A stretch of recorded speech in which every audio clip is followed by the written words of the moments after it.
Good morning, dear students. Today we are going to discuss the elementary operation of mathematics and invertible matrix and uniqueness theorem of matrix. Okay, and inverse of a matrix by elementary operation. How we are going to find out the inverse of any matrix with the help of elementary operations. So let us begin with the topic elementary operation of a matrix. So there are 6 operations.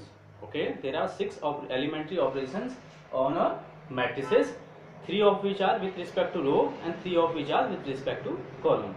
So here are these. the interchange of any two row or column is like that. If we are going to interchange any two row or column in a matrix, so what is the symbol for that? That is this: Ri interchange with Rj and Ci interchange with Cj. What does it mean? It means that we are going to change the ith row with jth row. And here, what is the meaning of this? We are going to interchange the ith column with jth column. Second step, multiplication of the element of any row or column with a non-zero scalar quantity. If you are going to multiply any row, the elements of any row with a non-zero quantity, say lambda, then how we are going to write it? Just like that, Ri such that lambda times Ri. It means that we are going to multiply the lambda with the ith row.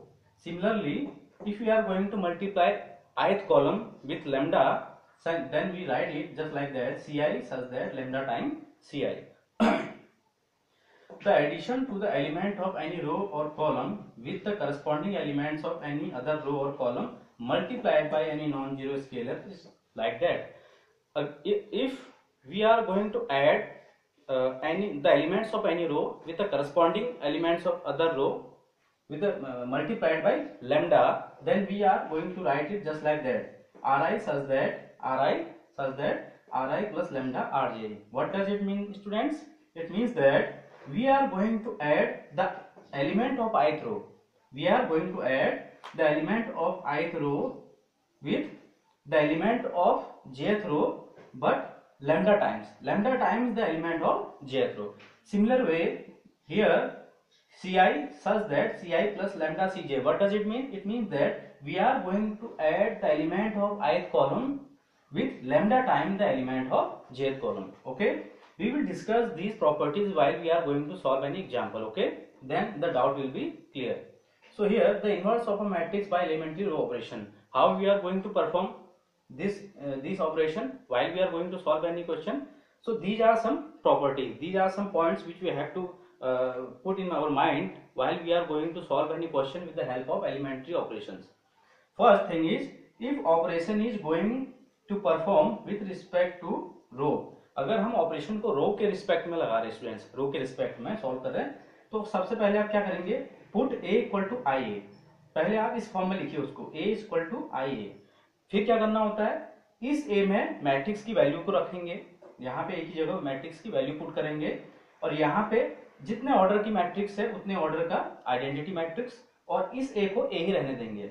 और जब इसको solve करेंगे, इसको solve करके students हमें इसमें convert करना होता है, i is equal to B A में.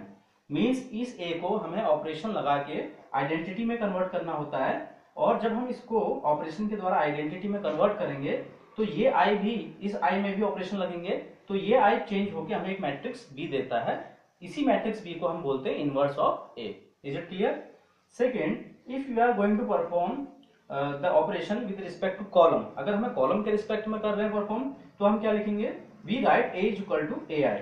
Okay, while case of row performing with respect to row, we write a is equal to ia, but in case of column we write it a equal to ai. फिर इस a में matrix की value रखेंगे, यहाँ पे identity जितने की चल रही ये a एज इट इज रहेगा, और फिर क्या होता है? इस a को हमें कन्वर्ट करना होता है किसमें? आइडेंटिटी में. while doing this we convert a into I, and this I becomes a matrix b, and this b is known as inverse of a. here जो ये b है, this b is the inverse of a. Clear students?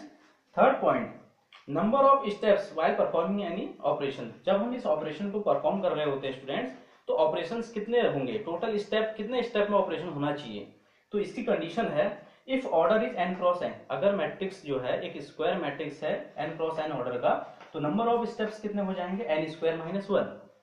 Means if a matrix is of order 2x2, अगर matrix का order square matrix है 2x2 order का, तो कितने step में सॉल्व होना चाहिए क्वेश्चन?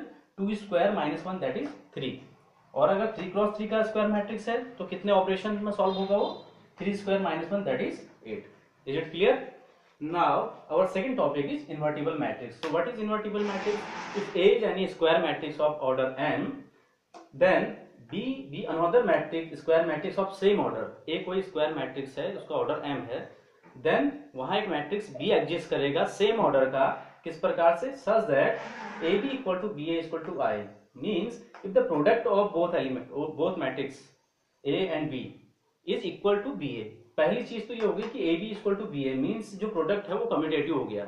प्रोडक्ट क्या हो गया स्टूडेंट्स? कम्यूटेटिव। प्रोडक्ट इक्वल होना चाहिए और किसके इक्विवेलेंट होगा? आइडेंटिटी के।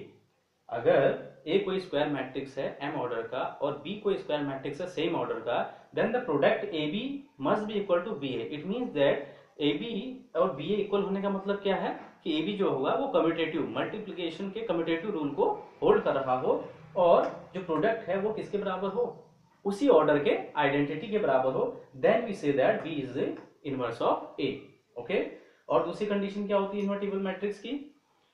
Invertible, every square matrix can have invertible. Square matrix तो आपका इन्वर्टिबल हो जाएगा, ठीक है, but a rectangular matrix does not possess the property of invertible matrix. Means अगर ऑर्डर m क्रॉस n है, सपोज 3 क्रॉस 2, 2 क्रॉस 3 ऑर्डर है, मतलब स्क्वायर मैट्रिक्स के अलावा और कोई भी मैट्रिक्स है अगर रेक्टेंगुलर मैट्रिक्स, तो वो इन्वर्टिबल मैट्रिक्स की प्रॉपर्टी को शो नहीं करता है। क्यों? क्योंकि वहां पे प्रोडक्ट एग्जिस्ट नहीं करेगा। Clear student? प्रोडक्ट अगर एग्जिस्ट करेगा भी तो A B equal to B A, means multiplication में जो कम्यूटेटिव की प्रॉपर्टी है वो होल्ड नहीं करेगी। Clear? Now uniqueness theorem of matrix. So uniqueness theorem of matrix, what it says that it states that every invertible matrix have only one unique inverse।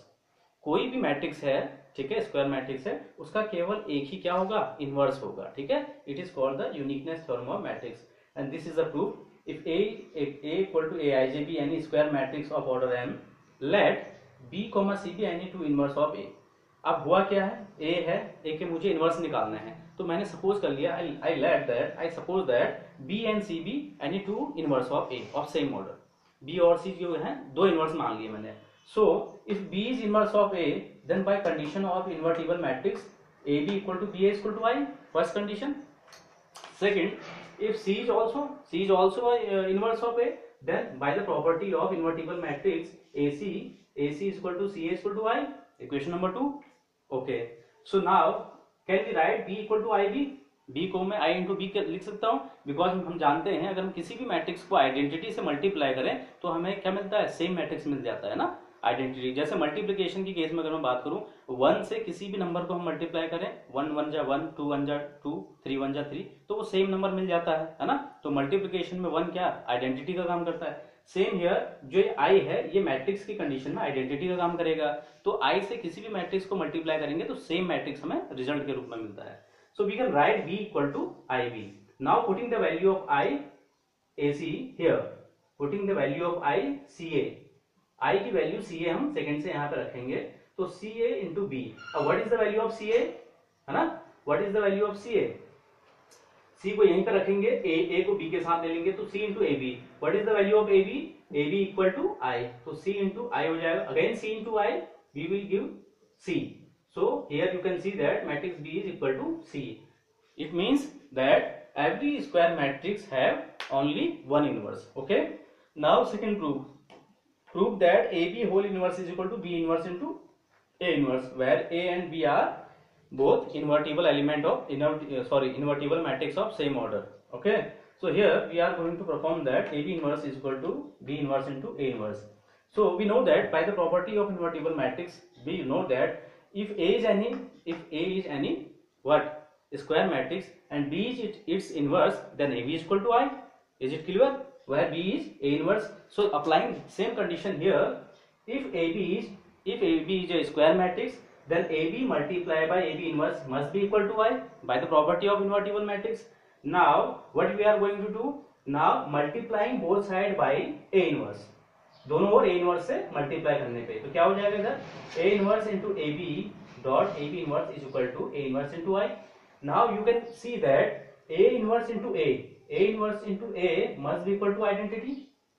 Every matrix with its inverse when get multiplied then gives us identity. By property of invertible matrix, every matrix multiplied by its inverse gives us identity. So here A into A inverse gives us the resultant I. Okay, so I into B into AB inverse is equal to A inverse.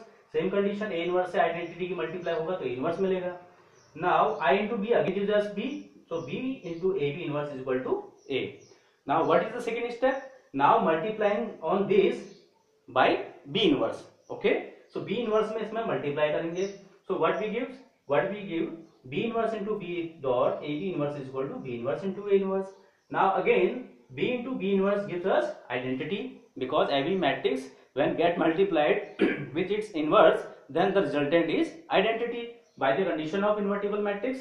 So B into B inverse gives us identity, multiply by AB inverse is equal to B inverse into A inverse. Again identity multiply by this again gives us this, so AB inverse is equal to B inverse into A inverse. Dear students, I hope all these things you are able to get understand. Now we are going to solve an example by elementary row operation. Okay, how we are going to find out the inverse of any operations. Clear? So here first let me rough it.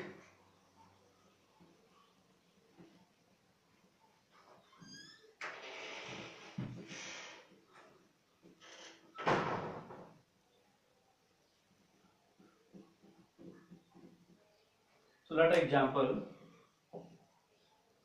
Suppose A is any set 1, 2, minus 1, 3. Find the inverse of A by elementary row operation. We have to find out the inverse of A with elementary row operation, where A is a 2 cross 2 identity matrix. So first step, what we are going to write? First, we are going to apply the row operations. So while operating row operation, first we write it just like that. A is equal to I into A. Clear students? First we write just like that. Now putting the value of the matrix here, putting the value of A here, 1, 2, minus 1, 3. Since the matrix is of order 2 cross 2, so we will take the identity matrix also of order 2 cross 2. 1, 0, 0, 1 into A. So how many steps are applicable here? कितने step में इस question को करना होगा? क्योंकि ये जो matrix है इसका ऑर्डर कितना है बेटा? कितना ऑर्डर का है ये? 2 क्रॉस 2 ऑर्डर का है. तो स्टेप्स, नंबर ऑफ स्टेप कितने होंगे? नंबर ऑफ स्टेप्स हो जाएंगे 2 cross 2 minus 1, that is 2 square minus 1, that is 3. 3 step में हमें इसे सॉल्व करना है. सो हमें करना क्या होता है स्टूडेंट्स, जो यहाँ मैट्रिक्स ए है इसको हमें कन्वर्ट करना होता है आइडेंटिटी में. ओके, इस मैट्रिक्स को हमें आइडेंटिटी में कन्वर्ट करना होता है. इसको आइडेंटिटी में कन्वर्ट करने के दौरान जो ऑपरेशन यहाँ चलेंगे वो यहाँ भी चलेंगे, क्योंकि इक्वालिटी है. तो वो ऑपरेशन जब यहाँ चलते हैं तो ये एक मैट्रिक्स बी में कन्वर्ट हो जाएगा. वही मैट्रिक्स बी क्या होगा? इसका इनवर्स होगा. Is it clear? So now what we are going to do, first हम जानते हैं आइडेंटिटी मैट्रिक्स, इसको आइडेंटिटी मैट्रिक्स बनाना है तो यहाँ 1, यहाँ 0, यहाँ 0, यहाँ 1 होना चाहिए. तो इसको 0 कैसे बनाएंगे? हम ऐसे बनाएंगे R2 such that R2 plus R1. क्यों? क्योंकि मैं देख रहा हूं अगर मैं -1 में 1 को ऐड करूं तो मुझे 0 मिल जाएगा. ओके, और ये कहां लग रहा है? सेकेंड रो में. So 1, 2, -1 plus 1, -1 plus 1 and 3 plus 2 equal to, first row ऐसी रहेगा 1, 0, यहाँ 0 plus 1, 1 plus 0 and 8. Clear students? Okay, now 1, 2, 1 plus 1, this is 0 and 3 plus 2, this is 5. 1, 0, 1, 1 and 8. Now what is the next condition? अब क्या है? इसको identity बनाना है तो यहाँ 0, यहाँ क्या चाहिए स्टूडेंट्स? 1 चाहिए ना यहाँ पे. तो यहाँ 1 बनाने के लिए क्या करना पड़ेगा? 5 से डिवाइड करना पड़ेगा सेकेंड रो को. सो R2 such that R2 divide by 5. Clear? तो क्या हो जाएगा ये? 1, 2, 0 divide by 5 that is 0 and 5 divide by 5 that is 1, है ना. 5 को अगर हम 5 से डिवाइड करेंगे तो कितना आ जाएगा? 1 आ जाएगा. Clear students? यहाँ पे क्या हो जाएगा? 1, 0, and 1 divided by 5, again 1 divided by 5 and 8. So second row is already settled, मतलब सेकेंड रो के एलिमेंट आइडेंटिटी बन चुके हैं. Now about the first row. First row में यहाँ पे 1 चाहिए, यहाँ पे आइडेंटिटी में क्या चाहिए होता है, 0, है ना. 1 0 0 1. सो 0 1 तो मिल गया, यहाँ पे 1. इसको क्या बनाना पड़ेगा स्टूडेंट्स, इसको हमें 0 बनाना पड़ेगा. कैसे होगा 0, देखिए R2 such that, sorry R1, क्योंकि फर्स्ट रो में अप्लाई करना हमने, तो R1 such that R1 minus, अब 2 में से कितना घटाना पड़ेगा, 2 में से 1 माइनस करेंगे तो 1 मिलेगा ना, बट मुझे चाहिए यहाँ पे 0, तो मैं क्या करूंगा, R1 माइनस 2 टाइम R2. मैं इसे अप्लाई करूंगा स्टूडेंट, क्लियर है. इसे अप्लाई करके मेरा क्वेश्चन क्या हो जाएगा, सॉल्व हो जाएगा, इजीली सॉल्व हो जाएगा. ओके, सो देखिए इसको कैसे करते हैं. देखिए सो क्या हो जाएगा, यहाँ पे 1 माइनस 2 टाइम 0, और यहाँ हो जाएगा 2 माइनस 2 टाइम 1, और ये हो जाएगा 0 1. Clear students. और बराबर के उधर कितना हो जाएगा, 1 minus 2 by 5. Okay, 1 minus 2 by 5, और इधर 0 माइनस 2 बाई 5. ओके, नीचे 1 by 5 1 by 5 and multiply by 8. Clear हो गया स्टूडेंट्स. सो इधर क्या मिल गया मुझे, 1 minus 2 into 0, 2 into 0 0, and 1 minus 0 again 1.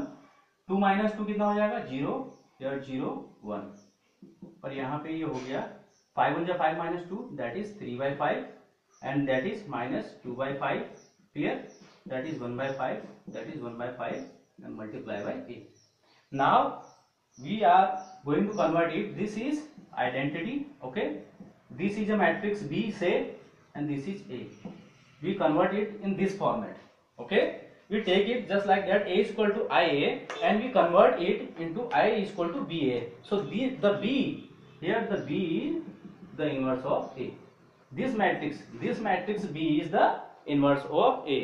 So I hope students you are going to understand how we are going to perform the elementary operation while solving any questions. You are able to understand these properties and these method, and if there are any queries, so we will discuss in the next lecture. Thank you student, have a good day.